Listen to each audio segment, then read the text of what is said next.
हस्बुनल्लाहु व निअमल वकील, निअमल मौला व निअमन नसीर। अऊज़ु बिल्लाहि मिनश शैतानिर रजीम। बिस्मिल्लाहिर रहमानिर रहीम। अल्हम्दुलिल्लाहि रब्बिल आलमीन। अल्हम्दुलिल्लाहिल्लज़ी अहसा कुल्ल शैइन अददा वजअल लिकुल्लि शैइन अमदा वक़द्दर कुल्ल शैइन तक़दीरा। सुम्मा अस्सलातु वस्सलामु अलन नबिय्यिल उम्मी अल अरबिय्यिल कुरशिय्यिल हाशिमी अल मक्किय्यिल मदनिय्यिल अबतहिय्यत तहामी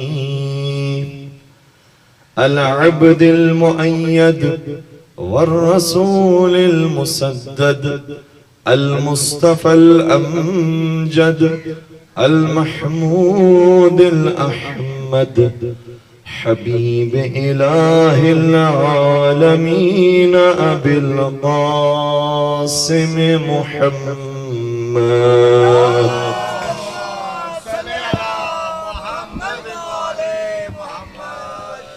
व अला अहलि बैतिहि अत्तय्यबीन अत्ताहिरीन अल-मअसूमीन अल-मज़लूमीन अल्लज़ीना अज़हबल्लाहु अन्हुमुर रिज्स व तह्हरहुम तत्हीरा।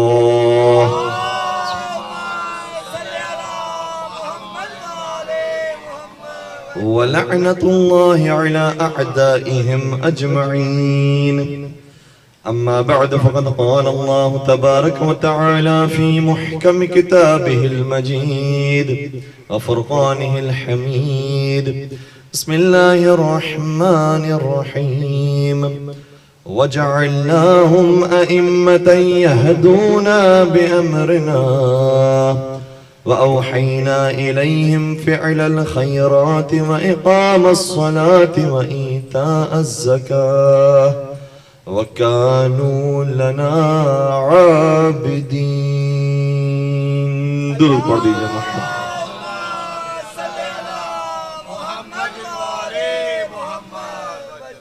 ऐज़ान गिरामी क़द्र सीरत हज़रत ज़ैनब सलाम अलैहा और सीरत इमाम ज़ैनुल आबिदीन अलैहिस्सलातु वस्सलाम पर इंशाअल्लाह हमारी दूसरी गुफ्तगू होगी। और इस मौजू के ज़िम्न में जिस आय करीमा को मुसलसल आपकी खम बयान करने का शर्फ हासिल किया जा रहा है, इरशाद होता है कि वजअलनाहुम अइम्मतन यहदूना बिअम्रिना, हमने बाज़ अंबिया को इमाम बनाया है और इनकी शान यह है कि यहदूना बिअम्रिना, हमारे हुक्म से लोगों की हिदायत करते हैं। व औहयना इलैहिम फ़िअलल ख़ैराति व इक़ामस सलाति व ईताअज़ ज़काह, इनकी दूसरी शान यह है कि जहां ये लोगों की हिदायत करते हैं खुद नेकियों पर अमल करते हैं। व इक़ामस सलाति व ईताअज़ ज़काह, नमाज को कायम करते हैं और ज़कात को अदा करते हैं।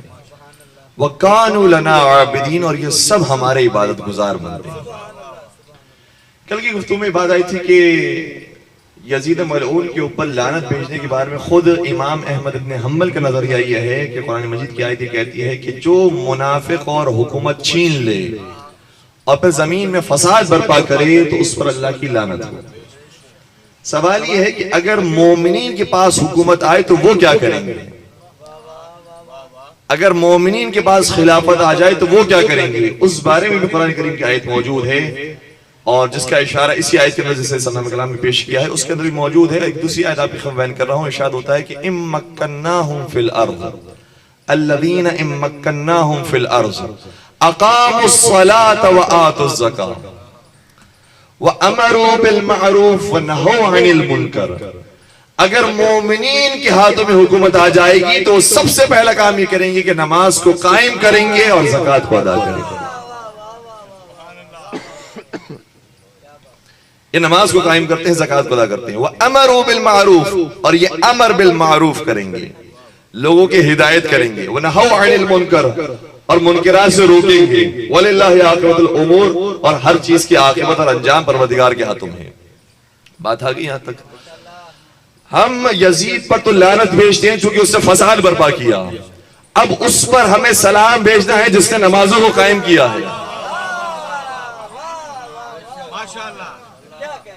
जिसने ज़कात को अदा किया है, जिसने अमर बिल मारूफ किया है, जिसने नहीं मुनकर किया है। और वो किससे किया है? जब करबला जाते हैं हम ज़ियारत पढ़ने के लिए तो जुमला कहते हैं, अशहदु अन्नका क़द अक़मतस्सलाह व आतैतज़्ज़काह व अमरत बिल मारूफ व नहैत अनिल मुनकर हत्ता अताअता अल्लाह व रसूलहु हत्ता अताकल यकीन। कि ऐ मेरे मौला, आपने नमाजों को कायम किया है, आपने ज़कात को अदा किया है, आपने अमर बिल मारूफ किया है, आपने नहीं मुनकर।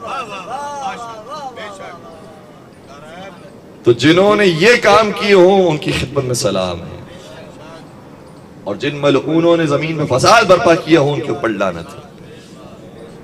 और ये अल्हम्दुलिल्लाह हमारे हर इमाम के रोजे पर जाके तकरीबन ये जुमले हम अदा करते हैं। लेकिन फर्क है हुसैन की हिदायत में बाकियों की हिदायत। और ये फर्क मैंने बयान नहीं किया, खुद नबी अकरम हजरत मोहम्मद मुस्तफा सल्लल्लाहु अलैहि वसल्लम शाह फरमाते हैं।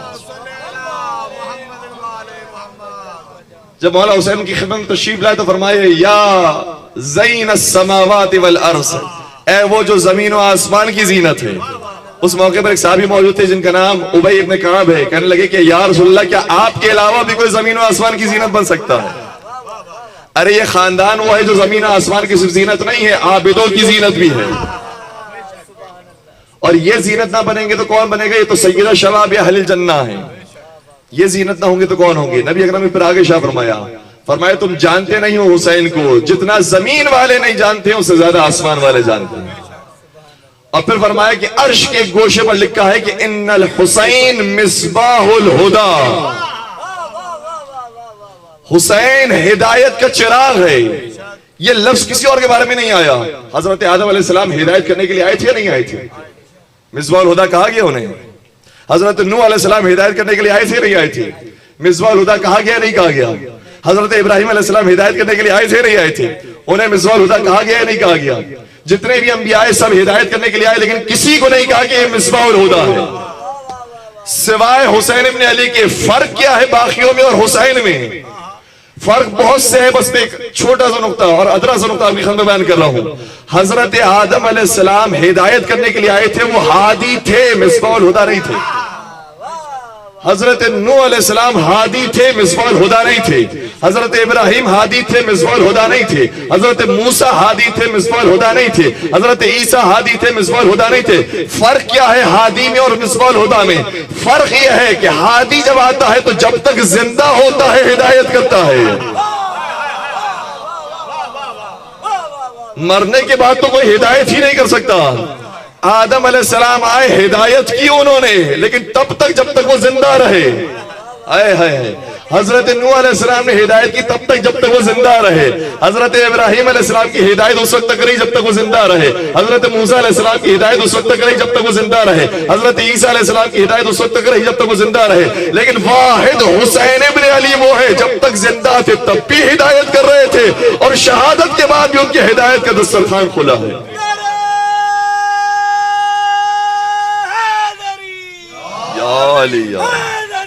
याली। और वो शेर जो मिर्जा दबीर का इन्होंने पढ़ा और मेरा दिल टूट गया, और यकीन सारे मोमिनीन का दिल आज़ुर्दा हुआ होगा कि कौन कायल था सलामी की जिना और भी, तो हुसैन ने बताया है। और इसी मिसरे को एक आलिम अहले सुन्नत ने एक नुक्ते में बयान किया। अब्दुल्ला उलाई उनका नाम है, मिस्र से उनका ताल्लुक है, बहुत बड़े आलिम दीन है। कहते हैं कि हर इंसान की जिंदगी में 2 दिन जरूर आते हैं। एक दिन वो होता है जब वो इस दुनिया में आया है, दूसरा दिन वो होता है जब वो इस दुनिया से चला जाएगा। हर इंसान की जिंदगी में ये 2 दिन जरूर आते हैं सिवाय हुसैन इब्न अली के। का हुसैन इब्न अली इस दुनिया में आए तो हैं लेकिन फिर गए नहीं हैं। क्या ऐसे उनका जिक्र होता है जैसे कल की बात हो रही हो। हुसैन का जिक्र ऐसे होता है जैसे कल की बात हो रही हो। तो हुसैन और हैं, बाकी अंबिया और हैं, बाकी हस्तियां और हैं। जो हुसैन की शान है वो किसी और की शान नहीं हो सकती। इसलिए हमारे एक आलिम दीन थी, आयतुल्ला सैयद अहमद खुनसारी उनका नाम है, बहुत बड़े आलमी, बहुत बड़े आरिफ, कई सारे उनके सारे वाकयात हैं। उन्होंने एक मरतबा दुआ की थी, जब कैसारी का जमाना था, दुआ की थी कि परवरदिगार बारिश नाजिल फरमा। बारिश हुई और ऐसी बारिश बरसी कि लोग दोबारा आए इनके पास, कहा कि आप खुदा से दुआ फरमाएं कि बारिश रोक ले। तो इन्होंने दोबारा दुआ की तो ये कते आब हुआ और बारिश बरसी। इतने बड़े आलिम कहते हैं उनके बारे में कि जब वो नमाज शुरू किया करते थे तो अजान और इकामत के बाद और नमाज शुरू करने से पहले एक सलाम किया करते थे। कहते थे अस्सलामु अलैका या अबा अब्दुल्लाह, ए हुसैन तुझ पर हमारा सलाम है। और ये हर नमाज के अंदर उनका तरीका था। जो पीछे नमाज पढ़ने वाले थे उसमें शागिर्द भी होते थे, उलमा भी होते थे। उन्होंने आकर एक मतलब सवाल किया कि आयतुल्लाह खुनसारी, ये बताइए, ये जो आप जुमला दरमियान में अदा करते हैं अस्सलामु अलैका या अबा अब्दुल्लाह, आप मर्जे तकलीद हैं, आप जो भी बात करेंगे वो कुरान और हदीस की रोशनी में होगी। बताइए कोई हदीस मौजूद है? आपका हर अमल हदीस और रिवायत के मुताबिक होना चाहिए। आपके लोग तकलीद कर रहे हैं। उन्होंने कहा कि मेरी नजर से तो कोई रिवायत नहीं गुजरी, लेकिन मुझे इतना यकीन है मैं जो नमाज पढ़ रहा हूं वो हुसैन के सर का सदका है। मैं नमाज में खड़ा नहीं होता अगर हुसैन ने कुर्बानी न दी होती। आज मेरे पास दीन न पहुंचा होता अगर हुसैन ने कुर्बानी न दी होती। तो उनका तरीका ये होता था। और फिर ये बयान भी फरमाते ज़ारा नायतुल्लाह बहजत का जुमला ये है कि अगर कोई शख्स अपनी नमाज में खुलूस पैदा करना चाहता हो तो नमाज से पहले कहे अस्सलामु अलैका या अबा अब्दुल्लाह, ए हुसैन तुझ पर मेरा सलाम। खुद ब खुद नमाज में खुलूस आ जाएगा। तो मौला इमाम हुसैन अलैहिस्सलाम ने वो काम किया है कि पूरा दीन बचा लिया और उनकी हिदायत का सिलसिला उनकी शहादत के बाद भी जारी हो सारी। आयतुल्लाह मिलानी एक मकाम पर मौजूद थे, किसी ने उस मजलिस के अंदर शेर पढ़ा, बड़ा मारूफ शेर है ईरान के अंदर, और जिसे सर्च करना हो सर्च कीजिएगा, ये शेर मौजूद है। आमतौर पर ये शेर पढ़ा करते हैं, कहते हैं कि ऐ खाके करबला तू मोहरे नमाज मन आन मोहर्रा बे मुल्क सुलेमान निमीदा। हाय हाय हाय, क्या शेर है। कहते हैं कि ए खाक करबला तू, ए हुसैन तेरी खाक का क्या कहना, तेरी खाक वो है जो मेरी नमाजों के सजदे में मोहर बनती है। ये मेरी नमाज का हिस्सा बन गई है, ये सजदगा बन गई है। और फिर आगे कहते हैं कि इस सजदगा को जिसमें आपका लहू शामिल हुआ है, मैं इस सजदगा को सुलेमान की हुकूमत के बदले भी अवज नहीं करूंगा। सुलेमान की हुकूमत के बदले भी मैं उसे तब्दील नहीं करूंगा। जब ये शेर कहा एक मकाम पर एक मजलिस के अंदर, तो आयतुल्लाह मिलानी मौजूद थे, बहुत बड़े बुजुर्ग हैं। उन्होंने कहा कि इस शेर की जरा इस्लाह करो। तुमने ये कहा कि ऐ खाके करबला ये तू मोहरे नमाज मन, ए खाके करबला तू मेरी नमाज को मोहर बन गया है। कहो नहीं, ए खाके करबला ये तू असले नमाज मन, ए खाके करबला तो सिर्फ मेरा मोर नहीं बना है, पूरी नमाज ही तू बन गया। अगर तू ना होता तो मैं नमाज के लिए खड़ा ना हो सकता। मुझे बंदगी का करने का सलीका ही नहीं आता अगर हुसैन इब्न अली ने अपना सर ना कटाया होता। तो हुसैन इब्न अली की जो हिदायत है वो शहादत के बाद भी जारी सारी है। तो मौला हुसैन अलैहिस्सलाम की कल की उसमें हमने आपकी खिदमत में अर्ज किया था कि 10 मुहर्रम तक मौला इमाम हुसैन अपना खून पेश कर रहे हैं, लेकिन उसी हिदायत की खातिर मौला सईद सज्जाद अपने खून को बचा रहे हैं। बात सी बात है। यह सवाल एक मकाम पर इमाम ज़ैनुल आबिदीन अलैहिस्सलाम से हज के मौके पर किसी ने किया है। एक बुलंद आवाज से दुरूद पढ़ दीजिए मौला के नाम पर।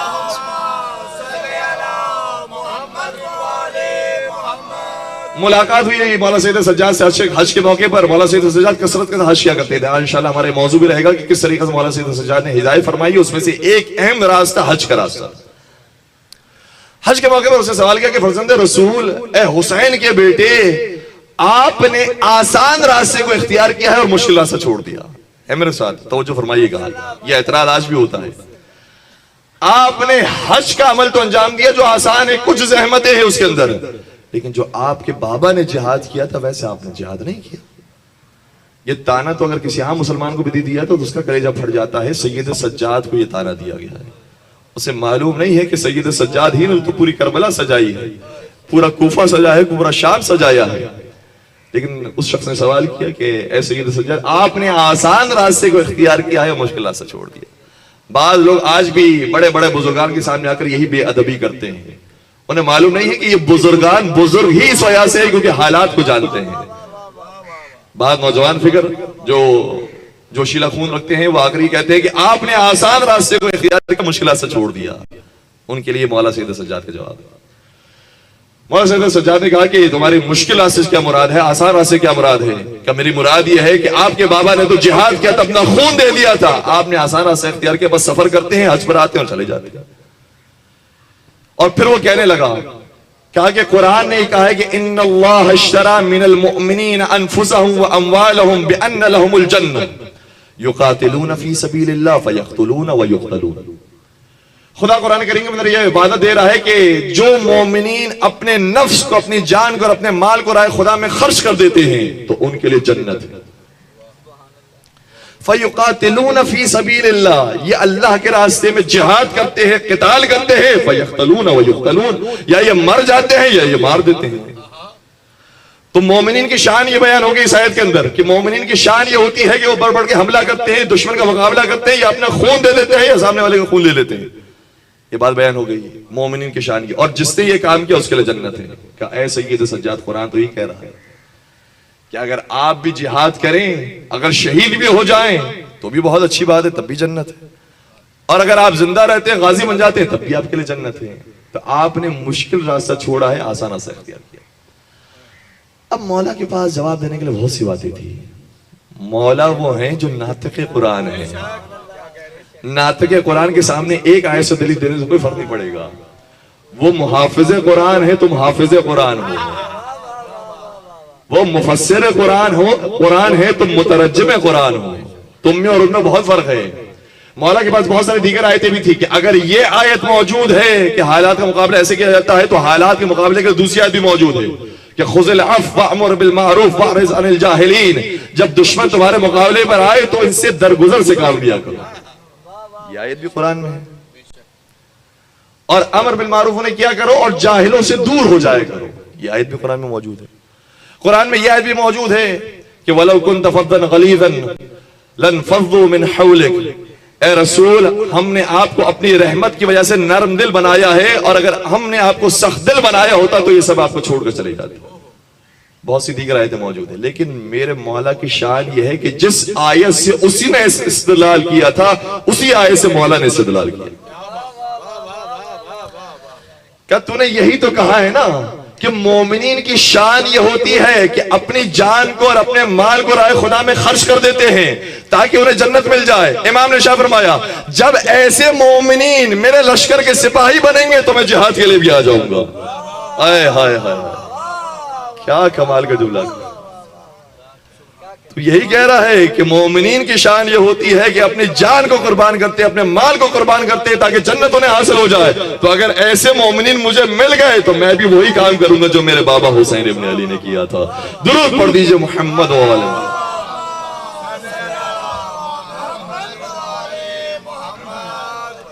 और किसी ने मौला हुसैन के लिए तो कहा था कि अंजाम वफा क्या है ये सोचा नहीं करते। अंजाम वफा क्या है ये सोचा नहीं करते। मुअमिन कभी हालात का शिकवा नहीं करते। मुअमिन कभी हालात का शिकवा नहीं करते। ये रस्म सिखाई है हुसैन इब्न अली ने, सर सजदे में हो तो तीरों को देखा नहीं करते। तो ये तो उसी हुसैन के फर्जंद है। वही शुजाअत, वही बहादुरी, वही सब्र और इस्तिकामत इनके अंदर भी मौजूद है जो मौला इमाम हुसैन में मौजूद है। लेकिन हालात के पेश नजर अब हिदायत का रास्ता बदल गया, हिदायत का तरीका बदल गया। मकसद वही है हिदायत, लेकिन अब तरीका हिदायत बदल गया। तो मौलाना सैयद सज्जाद ने कल की गुफ्तगू में हमने आपकी खिदमत में अर्ज किया था कि एक तरीका हिदायत ये इख्तियार किया, चूंकि उनके पास मिंबर नहीं है, मस्जिद नहीं है, मेहराब नहीं है, एक खुतबा बयान नहीं कर सकते हैं, तो उन्होंने एक रास्ता ये इख्तियार किया था कि गुलाम और कनीज़ों को खरीदते थे और उन्हें बेचते थे, वो मुबल्लिग बनकर जाते थे। दूसरा तरीका ये इख्तियार किया कि मौला सैयद सज्जाद ने कसरत के साथ हज को अंजाम दिया। अब हज पर कोई भी पाबंदी नहीं लगा सकता, भाई सादी सी इबादत है, अपने शहर से निकलते हैं, हज करते हैं, वहां से वापस आ जाते हैं।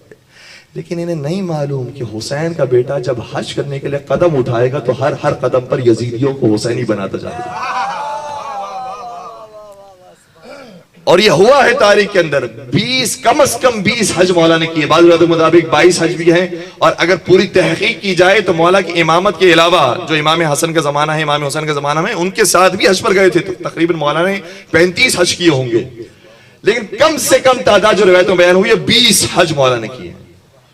और क्या खूबसूरत तरीका होता था मौला का हज करने का। जब मौला हज के लिए निकलते थे तो जिस कारवान में शामिल होते थे बताते नहीं थे कि मैं कौन हूं।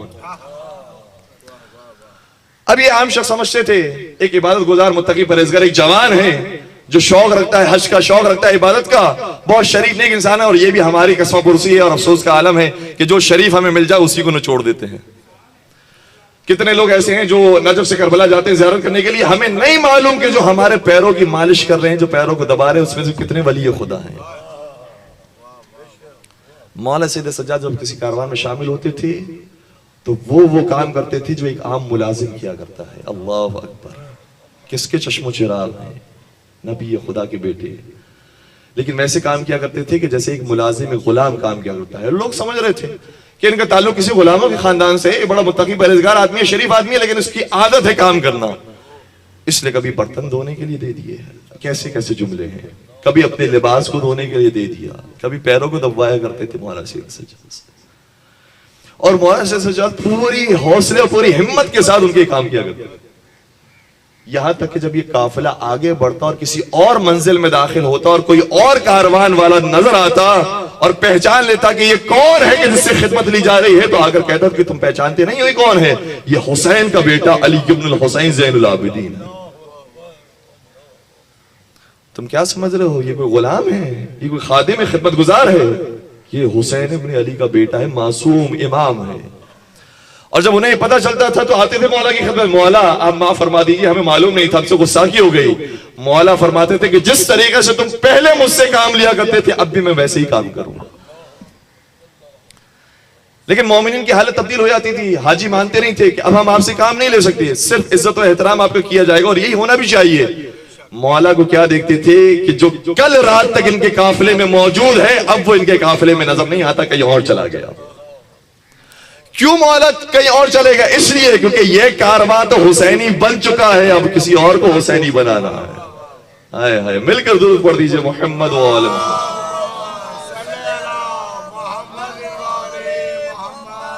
और इस तरह से काफिला तब्दील करते करते हज पर पहुंचा करते थे। अल्लाह अकबर, कितने लोगों को रास्ते में हुसैनी बना दिया। ये फौज तैयार हो रही है इमाम सादिक के लिए। और जब ये मौला हज पर पहुंचे हैं तो हज पर पहुंचने के बाद इमाम मालिक का जुमला ये है, अलबत्ता बाज़ ने कहा है कि सड़े सरकार के बारे में, बाज़ ने कहा है कि चौथे सरकार के बारे में। इमाम मालिक ये कहते हैं कि एक मरतबा मैं भी हज पर उनके साथ था। जब हज का आगाज होता है तो एहराम से आगाज होता है, तलबिया पढ़ते हैं और हज शुरू हो जाता है। वो अफराद के जिन्होंने हज किया उन्हें तो मालूम है, लेकिन जिन्होंने हज नहीं किया इंशाअल्लाह परवरदिगार सभी को हज के साथ नसीब फरमाए। जिस तरीके से नमाज का आगाज होता है हकीकत में अल्लाह अकबर से। आपने नीयत कर ली है, लेकिन अभी अगर नियत करने के बाद कोई और काम करना चाहे, कोई और काम आ जाए दरमियान में तो कर सकते हैं। नियत बांध ली थी लेकिन अल्लाह अकबर नहीं कहा था, इसलिए दूसरा काम करना चाहे तो कर सकते हैं। लेकिन जहां जबान पर तकबीरतुल एहराम जारी हो गया, बस अब नमाज ही पढ़नी है और कोई काम नहीं हो सकता। तो जिस तरीके से नमाज का आगाज होता है तकबीरतुल एहराम से, इसी तरीके से हज का आगाज होता है तलबिया से। तलबिया क्या है वो सबको याद है, लब्बैक अल्लाहुम्मा लब्बैक लब्बैक ला शरीक लक लब्बैक इन्नल हम्दा वन निअमत लक वल मुल्क ला शरीक लक लब्बैक। इस जुमले से हज का आगाज हो जाता है, एहराम का आगाज हो जाता है। मौला को इमाम मालिक ने देखा कि जब लब्बैक पढ़ने का वक्त आया, मौला पढ़ते हैं लब्बैक अल्लाहुम्मा लब्बैक और कश आके गिर जाते हैं। इमाम मालिक की खिदमत में सैयद सज्जाद आपको क्या हो गया? आपने तो सुनिए कहा है लब्बैक अल्लाहुम्मा लब्बैक, इससे फर्क क्या पड़ता है? कि तुझे मालूम है मैंने कितनी बड़ी गवाही दे दी। मैंने कह दिया लब्बैक अल्लाहुम्मा लब्बैक, खुदा मैं हाजिर हूं, मैं हाजिर हूं। तू मुझसे जो काम लेना चाहता है मैं तेरी खिदमत में हाजिर हूं, मैं हाजिर हूं। मैंने अपना तन और मन सब कुछ तेरे हवाले कर दिया है। मुझे डर है कि जो अल्लामुल गुयूब है, जो लोगों के दिलों के हाल से वाकिफ है, कहीं उसकी तरफ से आवाज ना आ जाए कि ला लब्बैक वला सअदैक, तेरी हाजिरी को हमने कबूल नहीं किया, इसलिए मुझे गश आ गया। ये मौला ने अपने एतबार से किया हो या ना किया हो, लेकिन इतना जरूर है कि यह भी हिदायत का एक तरीका है। जब दुनिया देखेगी कि मौला सैयद सज्जाद ज़ैनुल आबिदीन सैयदुस साजिदीन, उनको इतना खौफ है परवरदिगार का, तो हमें और आपको कितना खौफ होना चाहिए। और ये वही अंदाज है जो उनके बाबा इमाम हुसैन और उनके चचा इमाम हसन का था। जब वो भी मस्जिद में तशरीफ लाते हैं और एक बूढ़े को देखते हैं कि वो गलत वजू कर रहा है, तो ये नहीं कहते कि तो अपने वजू की इस्लाह कर ले, हाय हाय, वो कहते हैं कि हमारा वजू देखिए, हम में से कौन ऐसा है जो सही वजू करने वाला है। और वो खुद बूढ़ा मुतवज्जे हो जाता है कि मेरा वजू गलत था, अब दोनों का वजू सही है। मौला सैयद सज्जाद ने भी ये तरीका इख्तियार किया, लब्बैक अल्लाहुम्मा लब्बैक, जब गश खाते हैं अपनी इबादत तो अपने मकाम पर, लेकिन उसकी इस्लाह कर रहे, देख ले तेरा भी हज ऐसे ही शुरू हुआ है या किसी और तरीके से शुरू हुआ। दुरूद पढ़ दीजिएगा मोहम्मद व आलम।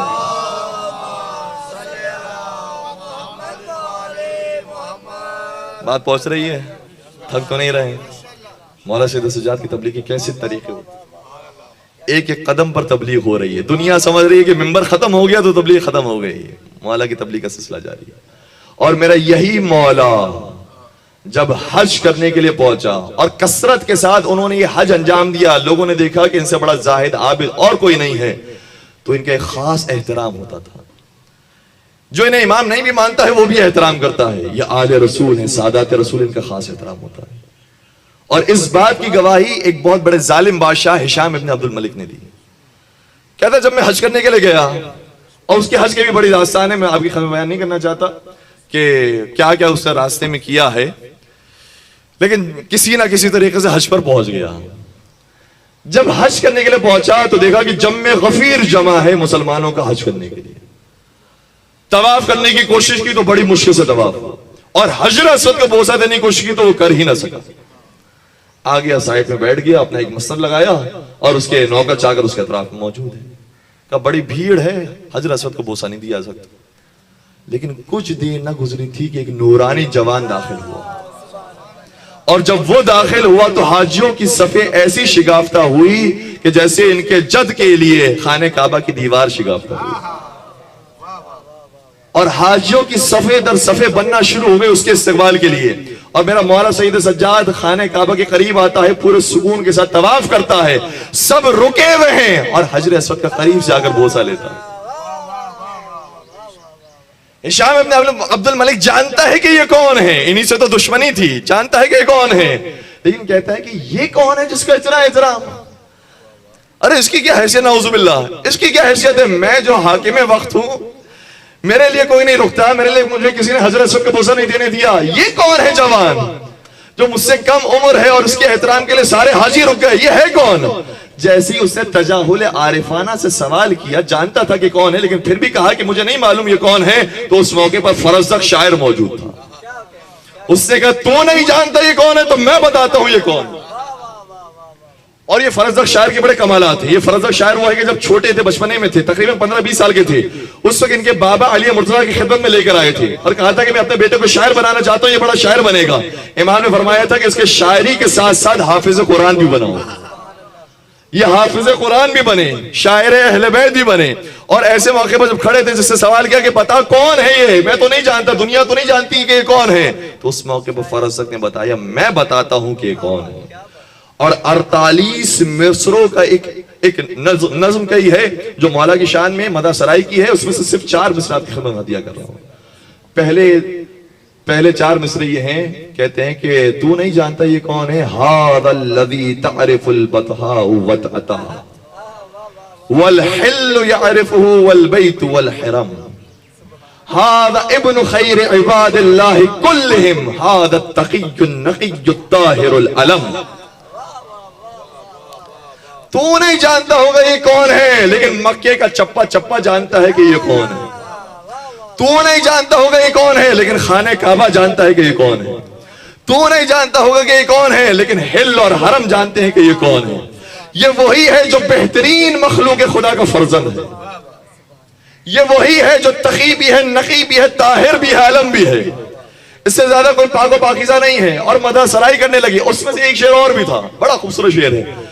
कहते ये वही है कि जिसने अपनी पूरी जिंदगी में कभी किसी को ला नहीं कहा। आए हाय हाय, बड़ा गहरा जुमला है। कहते मा क़ाल फिल उम्र ही, ज़ाहिर ये जुमले, ला क़त्तु इल्ला फी तशहुदिही वलौ लतशहुद लकान लाउहु नअम।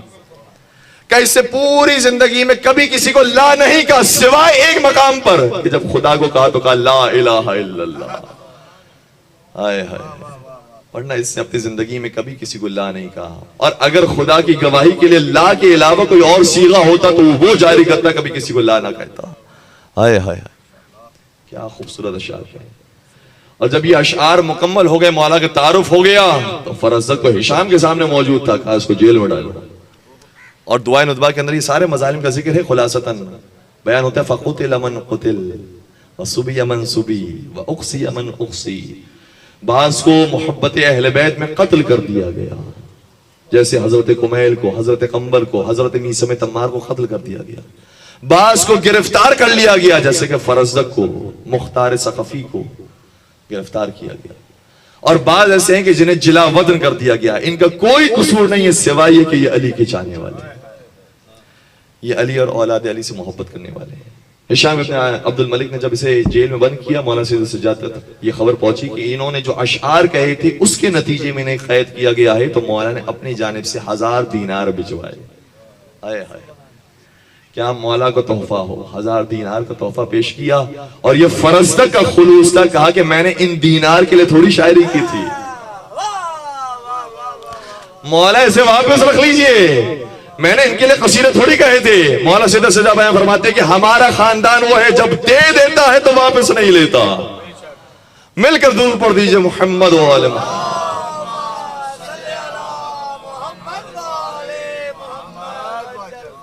बात पहुंच रही है आप तक। मौला सईद सज्जाद इस तरीके से अपने आशिकों को, अपने शोहरा को, अपने मरसिया खानों के ऊपर खास नजर करम फरमाते हैं। और ये अहले बैत का घराना है, जब दे देते हैं तो वापस नहीं लेते। और ये वही शान है जो मौला मुत्तकियान के अंदर मौजूद थी। शरह नहजुल बलागा के अंदर इब्न अबिल हदीज मुअत्तज़िली इस वाक़े को लिखता है, कहता है कि जब जंग जमल हो चुकी तो जनाब जुबैर का बेटा अब्दुल्ला बिन जुबैर अली की खिदमत में आए और कहने लगे कि ए अली, मैंने अपने बाबा के वसीयतनामे को पढ़ा और उस वसीयतनामे में लिखा था कि फला फला फला से मेरे बाबा से किसी ने कर्ज लिया था, उस कर्ज को वापस लौटाना है, उसमें आपका नाम भी शामिल है। आपने कर्ज लिया था, आप मेरे बाबा को वापस लौटाए। बाबा मौजूद नहीं है, मैं उनका वारिस हूं, मुझे वापस लौटाए। तो जो है या नहीं है? किसने किससे लिया कर्ज? अली मुर्तजा ने जनाब जुबैर से कर्ज लिया है। कितने दीनार का? 1000 दीनार का। उसने कहा कि ये वसीयतनामा था मेरे बाबा का, इसलिए मैं आपसे, अगर आपके पास गुंजाइश हो तो मुझे अता फरमा दीजिए। मौला ने कहा जाओ लेकर आओ, इसके लिए 1000 दीनार उसे दे दो। ये जब लेके चला गया तो कुछ दिनों के बाद दोबारा अली की खिदमत में आया और पहले तो खाली हाथ आया था, अब 2-2 थैलियां लेकर आया। कहने लगा कि ए अली, मैंने दोबारा अपने बाबा का वसीयतनामा पढ़ा तो मुझे समझ में आया कि आपने मेरे बाबा से कर्ज नहीं लिया था, मेरे बाबा ने आपसे कर्ज लिया था।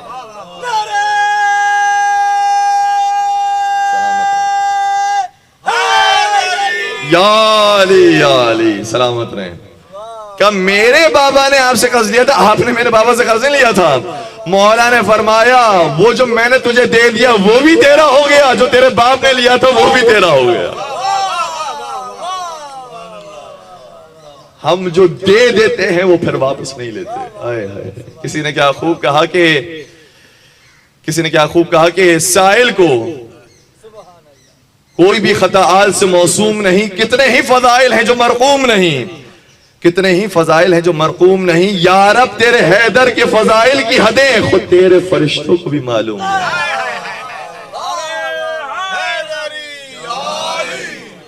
सलामत रहें।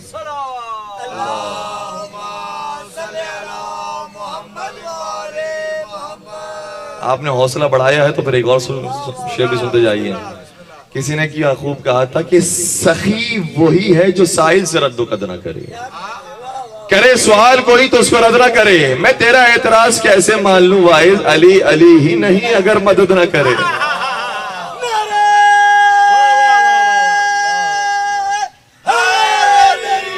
या अली या अली या अली या अली। तो ये उनकी आवाज़ की भी शान थी, जब दे देते थे तो वापस नहीं लेते थे। यही सैयद सज्जाद की शान भी। जब दे देते तो वापस नहीं लेते थे। और मौला सैयद सज्जाद ने जो हज अंजाम दिए हैं, अब मैं हज से वापसी का मंजर आपके साथ बयान कर रहा हूं। आमतौर पर जब मौला सैयद सज्जाद हज पर जाते थे तो पाप प्यादा जाते थे। अच्छा, वो लोग जिन्हें यह एतराज है कि हम नजफ से करबला पाप प्यादा क्यों जानते हैं, ये किसकी सुन्नत है, तो ये सुन्नत सैयद सज्जाद है। जब जाते हैं मक्का मुअज़्ज़मा बैतुल्लाह की ज़ियारत करने के लिए तो पाप प्यादा जाते थे। और ये सिर्फ इनकी सुन्नत नहीं, इमाम हसन और इमाम हुसैन जब हज पर जाया करते थे तब भी पाप प्यादा जाते। और अजीब बात यह है कि जब वो पाप प्यादा जा रहे होते तो अपने साथ सवारी भी रखते थे, लेकिन सवार नहीं होते थे। और किसी ने अगर एतराज भी किया, नाम भी मौजूद है साद इब्न अबी वक्कास, उमर साहब का बाप है, जनाब साद इब्न अबी वक्कास ने सवाल किया कि ए हसन और हुसैन, आप जब हज पर जाते हैं और सवारी भी साथ होती है तो उस पर सवार क्यों नहीं हो जाते? आपकी वजह से और आपके एहतराम में जो दूसरे हाजी भी आते हैं वो भी नीचे उतर आते हैं। आपके एहतराम में उन्हें भी पैदल हो जाना पड़ता है आपकी वजह से। ये बात तो ठीक है ये, लेकिन इसका जवाब वही है कि जो मौलाना ने पहले दिया था कि कलिमतु हक़्क़िन युरादु बिहिल बातिल। बात तुम्हारी ठीक है, लेकिन जिस चीज का इरादा किया गया है वो बातिल है। उसको दूसरों के पैदल हो जाने में तकलीफ नहीं है, खुद के पैदल होने पर तकलीफ। अगर आप सवारी के साथ हज पर जाएंगे तो हम सब भी सवारी के साथ ही जा सकेंगे। आपकी वजह से, आपके प्रोटोकॉल की वजह से हमें नीचे नहीं उतरना पड़ेगा। मौला ने शाह फरमाया, मैं जिसकी बारगाह में जा रहा हूं उसका अदब यह है कि मैं पैदल चलकर उसकी खिदमत में जाऊं। हम भी यही जवाब देते हैं, हम जिसकी बारगाह में जा रहे हैं उसका अदब यह है कि हम पैदल चलकर उसकी खिदमत में जाएं।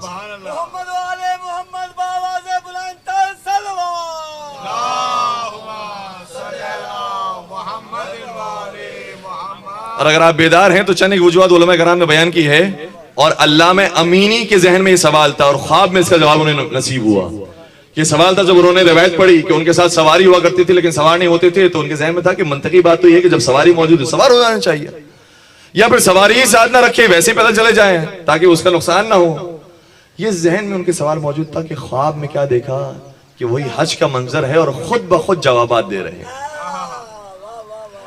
कहा कि इसलिए मौला सवारी अपने साथ रखा करते थे ताकि लोग ये ना समझे कि पैदल इसलिए हैं क्योंकि सवारी नहीं है। हाय हाय हाय, अगर सवारी ही ना होगी तो लोग समझेंगे वैसे ही सवारी नहीं है इसलिए पैदल जा रहे हैं। कह रहे हैं सवारी हमारे पास मौजूद है, हमारे पास कुदरत है, लेकिन हम बताना चाहते हैं अदब का तकाजा यह है कि पैदल जाया जाए।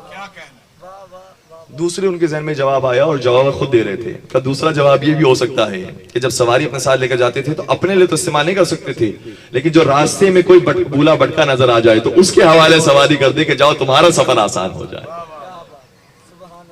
तो मौला ने इसलिए सवारी अपने साथ रखी ताकि इस हज की अहमियत को बयान किया जाए और बताया जाए कि ये काम भी मुस्तहबात में शामिल है, ये भी आदाब के अंदर शामिल है। और वो लोग जिन्हें तकलीफ होती है कि ये अपने सीने पर मातम क्यों करते हैं, सीना इनका होगा हाथ हमारा होगा, इस तरह के खुराफात सुनने को मिल रहे हैं कि अगर इन्हें मातम करने का बड़ा शौक है तो हाथ हमारा होगा, सीना इनका होगा, पीठ इनकी हो गई और हाथ हमारा होगा। तो क्या तुम इमाम हसन और इमाम हुसैन को भी यही जवाब दोगे कि अगर इनके पैरों में छाले हो जाते हैं, इनके पैरों में जख्म हो जाते हैं और ये इस तरीके से अदब करते हुए पेश होते हैं, तो क्या तुम भी इन्हें जवाब दोगे कि पैर मुबारक इनका होगा और हाथ हमारा होगा? अल्लाह अकबर। और ये तरीका तो वो है जो कुरान में हजरत याकूब अलैहिस्सलाम ने इख्तियार किया। इतना रोए अपने बेटे यूसुफ के गम में कि आंखें चले गई, बीनाई चले गई। तो क्या हजरत याकूब को भी तुम यही कहोगे कि तुम्हारी आंखों नाउजुबिल्लाह और हमारा हाथ हो? जरा सो कुरान और हदीस को देखो। ये सिर्फ याकूब रोए हैं तो यूसुफ की अकीदत में तवज्जो रखिएगा, जिंदा भी थे। हजरत याकूब अलैहिस्सलाम रोए हैं, तवज्जो फरमाइएगा। हजरत याकूब अलैहिस्सलाम रोए हैं पूरी तवज्जो के साथ, तो सिर्फ यूसुफ अलैहिस्सलाम की अकीदत में। हजरत इमाम हसन इमाम हुसैन ने जो हज किया पाप याद है, वो सिर्फ खुदा से मोहब्बत करते हुए। तो जिससे अकीदत और मोहब्बत होती है वो अपने आप को चोट पहुंचाता है ताकि अदब का इजहार कर सके। अगर तुम्हें भी अकीदत होती तो तुम भी मातम जरूर करते। दुरूद पढ़ दीजिए मोहम्मद वाले।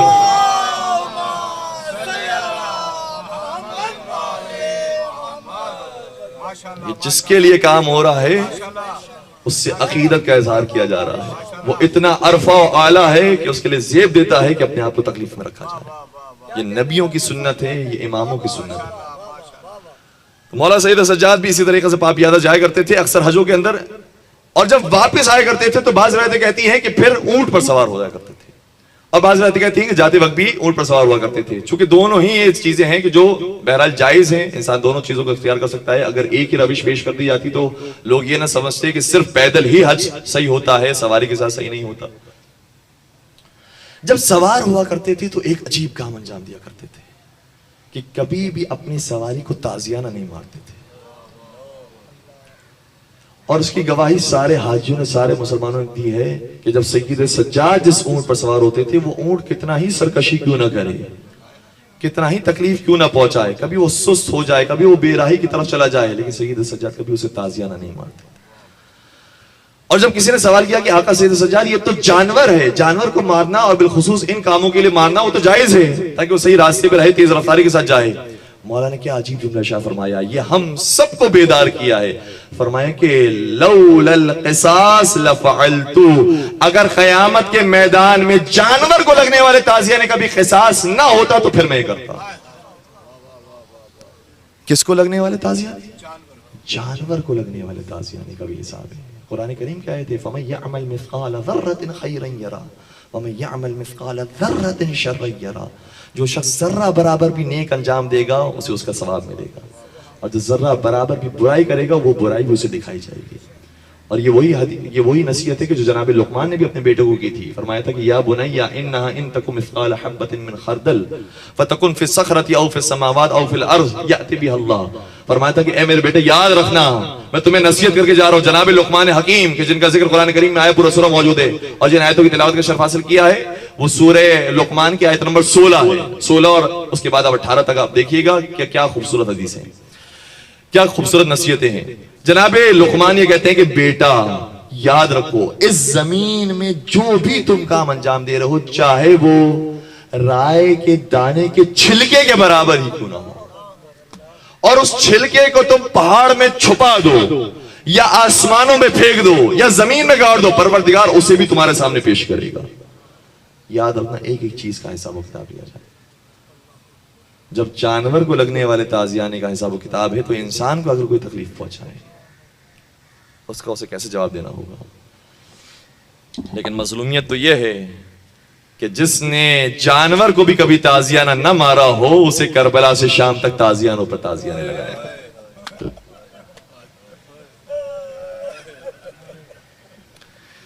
अजरुकुम अल्लाह। रिवायत को मैं मुकम्मल कर दूं, ये ऊंट जो इस तरीके से सफर पर जाता था, आता था, कभी ताजियाना नहीं खाया था। जब मौला सईद सज्जाद की शहादत हो गई तो इमाम बाकर फरमाते ये ऊंट उनकी कब्र पर आया, जन्नतुल बकी पहुंचा, उनकी कब्र पर आया और उनकी कब्र का तवाफ करता जाता था, अपने सर को मारता जाता था।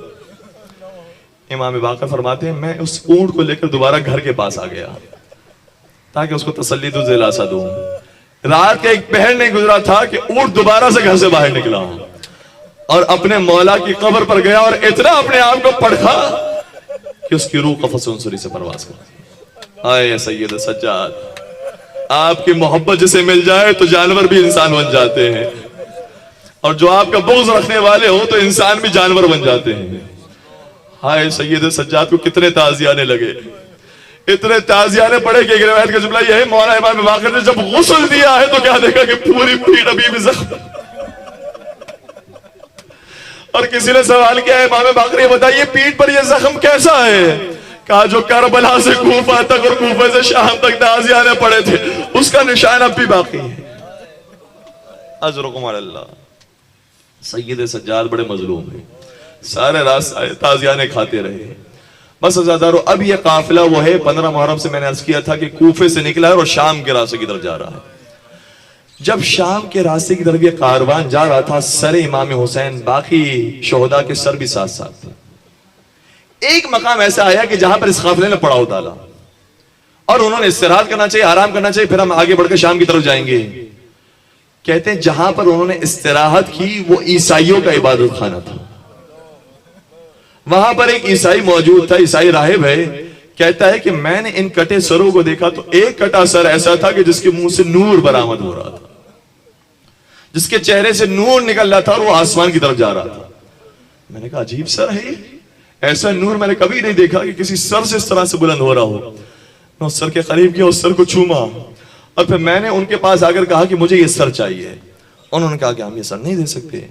कहता है कि मैंने इन्हें कुछ फूल की और पैसों की लालच दी, 10,000 दिरहम दिए हैं ताकि मुझे वो सर मिल जाए। हाय हाय हाय, कैसी कैसी कीमतें अदा की हैं लोगों ने। कहा मैंने 10,000 दिरहम दिए ताकि मुझे ये सर हुसैन दे दें। उन्होंने 10,000 दिरहम ले लिया, उनकी नजर में उसकी अहमियत थी, मेरे नजर में सर इमाम हुसैन की अहमियत थी, लिहाजा मैंने उस सर को लिया। मुझे नहीं मालूम कि किसका सर है, बस इतना नजर आ रहा है कि इस सर से नूर बरामद हो रहा है।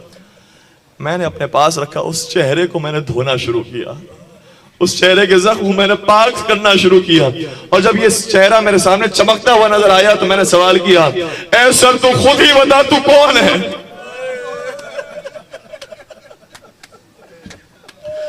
सर से कोई आवाज नहीं आई। कहने लगा मैं हजरत ईसा को वास्ता करार देता हूं खुदा के लिए और कसम देता हूं हजरत ईसा की, बता के तू कौन है। जब कसम दी और वास्ता आ गया तो उस कटे हुए सर से आवाज आई, अना इब्न मुहम्मद अल मुस्तफा, अना इब्न अली अल मुर्तजा, अना इब्न फातिमा अल ज़हरा, अना अल मख्तूल बि करबला, अना अल अदशान, अना अल शहीद। मैं मोहम्मद मुस्तफा का बेटा हूँ, मैं अली मुर्तजा का बेटा हूँ, मैं फातिमा ज़हरा का बेटा हूँ, मैं वही हूँ कि जिसको करबला में 3 दिन का भूखा प्यासा मार दिया गया, मुझे शहीद किया गया, मैं वही हूँ। जब जैसे ये तारुफ सुना, एक मतलब आपने सर को इमाम हुसैन के सर पर रखा और अपने सर को इस तरीके से इमाम हुसैन के सर पर रखा।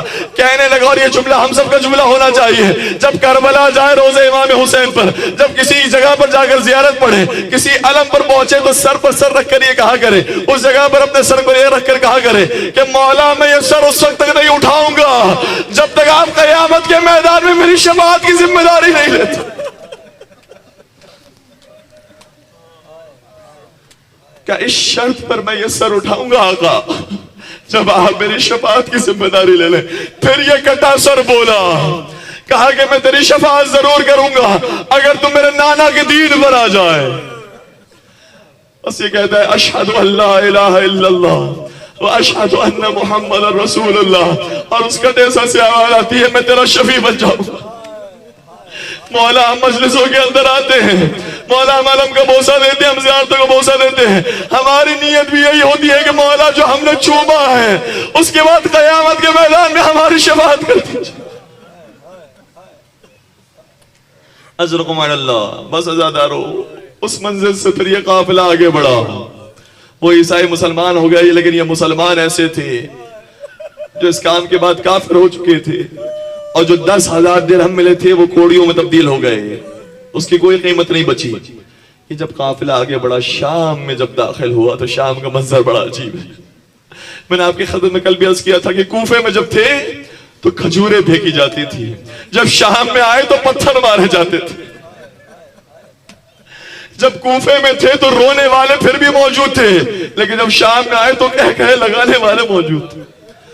जब कूफे में थे तो फिर भी कोई कहता था कि ये खानदान रसूल है, जब शाम में पहुंचे तो सब कहते थे ये बागी और खारजी है।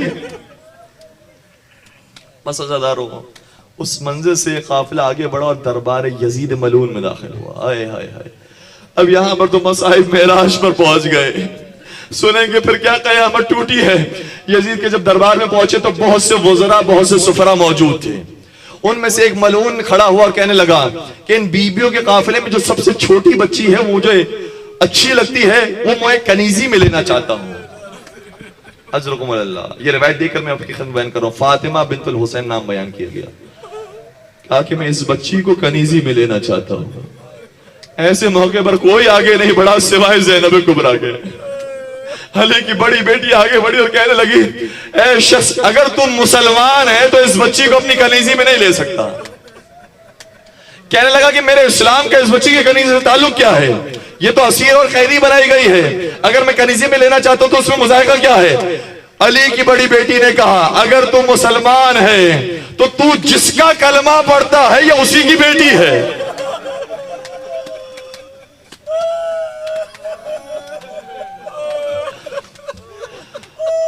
अल्लाह।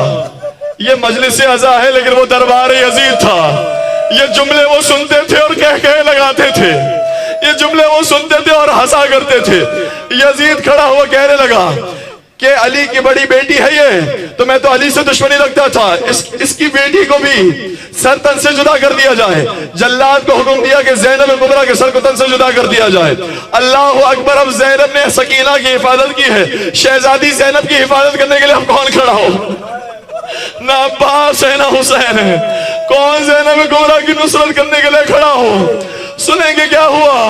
फिर वो बीबी खड़ी हुई जो फातिमा ज़हरा की कनीज थी, जिसका नाम फिज़्ज़ा था, जो सिया फाम थी, हबशा की शहजादी थी।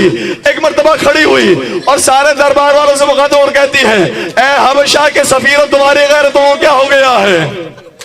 मैं फिज़्ज़ा शहजादी हबशा थी, ये मलून मेरी शहजादी के सर पर खंजर जलाना चाहता है, इसे इजाजत ना देना कि मेरी शहजादी के सर पर कोई तलवार चला सके। बस हबशा के ये गुलामों ने, हबशा के सफीरों ने सुना, अपनी तलवारें बाहर निकाली, कहा यजीद ये हमारे वतन की शहजादी है, हम इसकी शान में गुस्ताखी नहीं होने देंगे। खबरदार अगर तूने इसकी बात को खराब किया और इसकी बात को नहीं माना, बस इसके बाद ना शहजादी फिज़्ज़ा के ऊपर कोई आ जाए, ना शहजादी ज़ैनब कुबरा के ऊपर आ जाए। लेकिन मुझे बताइए, जब ये जुमले ज़ैनब कुबरा ने सुने होंगे तो कलेजा कैसा फट गया होगा। शायद मदीने के रुक करके कहा होगा, अम्मा ज़हरा ये आपकी बेटियों का एहतराम है, बेटी दरखास्त करे तो कोई सुनने वाला नहीं, आपकी कनीज दरखास्त करे वो दरखास्त पूरी हो जाती है। आज आपकी बेटियों से ज्यादा आपकी कनीजों का मकाम मुझे देखने में